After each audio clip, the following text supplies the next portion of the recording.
ایک جملے نے رات بھر تڑپایا ہے کہ ملک پہلے ہے ملت بعد میں.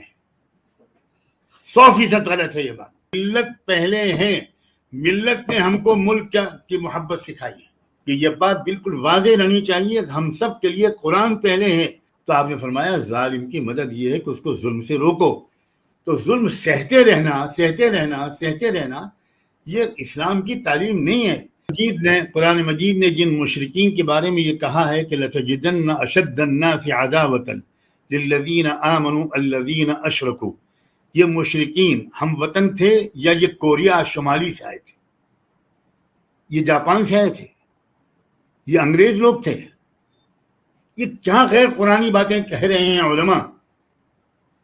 سامنے بیٹھے ہوئے معتقدین ہوتے ہیں، وہ تالیاں بجا دیتے ہیں. ملت ٹائمز کو آپ کی ضرورت ہے، ہماری آپ مالی مدد کریں.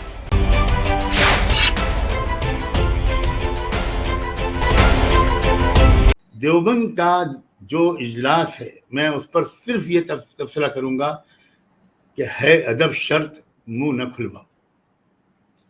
یا فارسی کا ایک شعر مصرع سناؤں گا کہ چپ کفر از کعبہ برخیزد کجا ماند مسلمان. دیوبند کی یہ سرزمین انقلابی سرزمین ہے، انقلابیوں کی سرزمین ہے، بہادروں کی سرزمین ہے. آخر یہ کیا بات تھی کہ ان عظیم دیوبند کے مجاہدین نے، جن کے نام پر دیوبند کی عظمت ہے، انہوں نے انگریزوں سے کیوں جہاد کیا؟ میرا خیال تو یہ ہے کہ ایک تجویز اور منظور ہونی چاہیے مذمت کی. حضرت شاہ ولی اللہ کے خلاف، حضرت شاہ عبدالعزیز کے خلاف، حضرت شاہ عبدالغنی اور حضرت شاہ اسحاق کے خلاف، سید الطائفہ حضرت حاجی امداد اللہ مہاجر مکی کے خلاف جنہوں نے جہاد پر بیعت لی تھی، شیخ الہند کے خلاف ایک تجویز پاس ہونی چاہیے تھی، حضرت نانوتوی اور حضرت گنگوہی کے خلاف ایک تجویز پاس ہونی چاہیے تھی. یہ جو جملہ بولا جاتا ہے کہ نفرت کا جواب صرف محبت سے دیا جاتا ہے، کاش کہ یہ علم ہمارے ان اکابرین کو بھی معلوم ہوتا تو وہ بیچارے نہ شہید ہوتے. وہ محبت ان کے پاس کچھ کم تھی؟ یہ کیا باتیں کہی جا رہی ہیں بھائی؟ اب آپ کیوں مجھ سے مزید کہلوا کر مجھ کو مطلوب نہیں، وہ کہہ رہے ہیں کہ انہوں نے جن کے خلاف جہاد کیا، جن کے خلاف انہوں نے جنگ لڑی، وہ دشمن تھے، وہ فورنرز تھے. یہ تو ہمارے اپنے ہیں، یہ دشمن نہیں ہے. اگر یہ کچھ غلط کام کر رہے ہیں تو نادانی کی بنیاد پر، ناسمجھی اور غلط فہمی.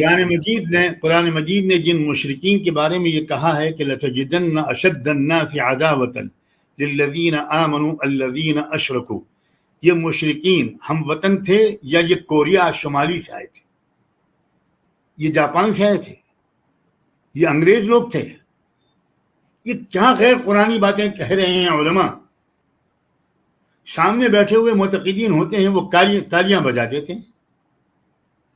ان کو اتنی جرت نہیں ہوتی کوئی یہ کہا تھا کہ یہ کیا کہہ رہے ہیں آپ یہ بات فرما رہے ہیں. مجھے ایک جملے نے رات بھر تڑپایا ہے کہ ملک پہلے ہے ملت بعد میں. 100% غلط ہے یہ بات. وہ اکابر کا حوالہ دے رہے ہیں. غیر اسلامی ملت پہلے ہے، ملت نے ہم کو ملک کی محبت سکھائی ہے. دین پہلے ہے، اللہ پہلے ہے، اللہ کے پاک رسول پہلے ہیں، قرآن پہلے ہے.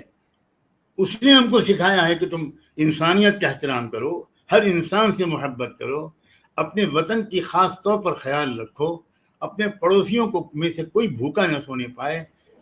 بہت کچھ ہم کو سکھایا ہے. جس ملت نے پہلے، وہ ملت ہے. ایک زمانے میں ہمارے عظیم قائدین وہ تھے جو ہمیشہ کہتے تھے کہ قرآن پہلے ہے، ملت پہلے ہے. غیر علماء بھی یہ بات کہتے تھے. قاضی عدیل عباسی ایڈوکیٹ عالم نہیں تھے، بہت وکیل اور ماہر تحریک آزادی، بلکہ اس سے پہلے تحریک خلافت کے عظیم ترین سپاہی تھے، گاندھی جی کے ساتھی تھے. انہوں نے ضخیم ترین کتاب لکھی ہے تحریک خلافت کی تاریخ پر. انہوں نے بارہا یہ بات کہی کہ ہم لوگ کانگریس کی ورکنگ کمیٹی کی میٹنگ میں بیٹھے ہوتے تھے، یا گاندھی اور نہرو کے ساتھ ہوتے تھے، پٹیل کے ساتھ ہوتے تھے، مولانا آزاد اس وقت کھل کر کہتے تھے کہ یہ بات بالکل واضح رہنی چاہیے کہ ہم سب کے لیے قرآن پہلے ہے. اور گاندھی جی اس پر داد دیتے تھے، کہتے تھے مولانا اسی لیے تو آپ مجھے بہت عزیز ہیں، کیا آپ سچ بولتے ہیں؟ کیا یہی لوگ سمجھتے ہیں کہ سامنے بیٹھے ہوئے سامعین نے تو کوئی تاریخ پڑھی نہیں، ان کو کچھ خبر ہی نہیں ہے کہ ہماری یہ اکابرین کیا تھے؟ کیا شیخ الاسلام حضرت مدنی، جن کی اب میں کیا بتاؤں, کیا حضرت شیخ الاسلام حضرت مدنی کی روح تڑپ نہیں گئی ہوگی یہ جملہ سن کر کہ ملک پہلے ہے ملت بعد میں ہے؟ ایک اور جملہ مدنی کا یہ خیال نہیں تھا. میں ایک اور جملہ کہا گیا, میں آپ کو اقتباسات پڑھ کے سناتا حضرت مدنی کے. ابھی بھی میں کہتا ہوں مکتوبات حضرت شیخ الاسلام حضرت مدنی کو پڑھ لے. حضرت مدنی نے کیا لکھا, جیل سے خطوط لکھے تھے انہوں نے. تو لوگ بالکل ناواقف ہیں, جہالت کا فائدہ اٹھایا جا رہا ہے. اچھا, ایک اور بات کہی جا رہی کہ ظلم کو برداشت کرنا زیادہ ضروری ہے ملک کو بچائے رکھنے کے لیے. اجلاس میں بھی یہ بات چیت ہوئی, کہا گیا کہ اکابر کا بھی طریقہ تھا کہ ملک کی سالمیت کے لیے ظلم کو برداشت کرنا ضروری ہے. عجیب و غریب باتیں مجھ سے پوچھ رہے ہیں آج. نہیں مطلب اسلام کیا کہتا ہے یا کیا ہے؟ اسلام یہ کہتا ہے, اسلام یہ, میں کوٹ کرتا ہوں حدیث, اسلام یہ کہتا ہے کہ انصر اخاک ظالما او مظلوما, اپنے بھائی کی مدد کیا کرو چاہے وہ ظالم ہو چاہے مظلوم. بھائی سے مراد یہاں برادران وطن نہیں ہے, انسان ہے انسان. صحابہ کرام بالکل حیران ہو گئے حضور کی زبان سے جملہ سن کر, کیونکہ اس وقت تک حضور نے جو تربیت صحابہ کی تھی تو صحابہ کے ذہن و دماغ میں یہ بات مستحکم ہو گئی تھی کہ ظالم کی مدد تو کرنی ہی نہیں ہے. تو یہ امتحان تھا اللہ کے رسول کی طرف سے, ایک امتحان تھا کہ دیکھیں میری تربیت کا رنگ کتنا چڑھا ہے صحابہ پر. یہ جاہلیت کا سلوگن تھا. میں یہ بات آپ کے ناظرین کے لیے یہ بات بتاؤں کہ زمانے جاہلیت میں عربوں کا یہ مزاج تھا کہ اپنے بھائی کی مدد کرنی ہے چاہے وہ ظالم ہو. یہی جملہ اللہ کے رسول نے ایک دن صحابہ سے کہہ دیا. صحابہ خاموش رہنے والے نہیں تھے, صحابہ تالیاں بجانے والے معتقدین نہیں تھے, صحابہ اصحاب شعور تھے. چنانچہ فوراً بعد صحابہ نے حضور سے پوچھا, حضور مظلوم کی مدد کرنا تو سمجھ میں آ گیا, یا آپ جو فرما رہے ہیں کہ ظالم کی مدد کرنا ہے, کیا مطلب اس کا؟ تو آپ نے وضاحت فرمائی اور فرمایا کہ دیکھو ظالم کی مدد یہ ہے کہ اس کو ظلم کرنے سے روکو, اور مظلوم کی مدد کرنا تو تم سمجھتے ہی ہو. حضرت مولانا سید ابو الحسن علی ندوی اس واقعے کو بہت کوٹ کرتے تھے اور اس وقت یہ بات کہتے تھے کہ میں محسوس کر رہا ہوں کہ سرور کائنات صلی اللہ علیہ وسلم کو صحابہ کے اس سوال کو سن کر اتنی خوشی ہوئی ہوگی کہ ماشاءاللہ یہ میری محنت جو ہے بیکار نہیں گئی, اور یہ سمجھ گئے اسلام کے مزاج کو.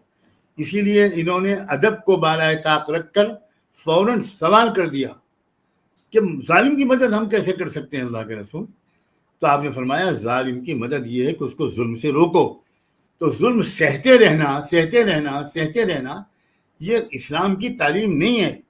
میں یہ نہیں کہہ رہا ہوں کہ آپ طاقت کے توازن کا اندازہ کیے بغیر آپ ظالم کی کلائی موڑنے لگے, نہیں.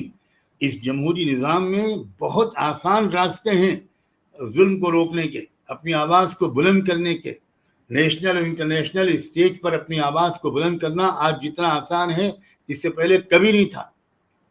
آپ دیکھ رہے ہیں کہ اس وقت امریکہ کی وزارت خارجہ جو اسٹریٹجک الائی ہے انڈیا کا, یا انڈیا اس کا اسٹریٹجک الائی ہے, وہاں کی امریکی وزارت خارجہ 2 سال سے لگاتار یہ رپورٹ پیش کر رہی ہے کہ بھارت میں مذہبی آزادی خطرے میں ہے, بھارت میں اقلیتوں خاص طور پر مسلمس اور کرسچنس پر اور آپریس کلاس پر بہت ظلم ہو رہا ہے.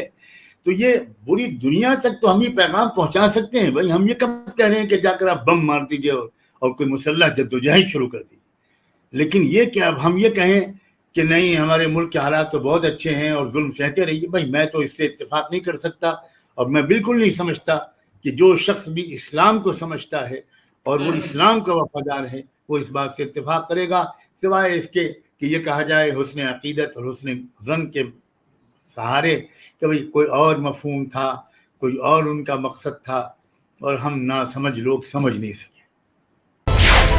ملت ٹائمز کو آپ کی ضرورت ہے, ہماری آپ مالی مدد کریں.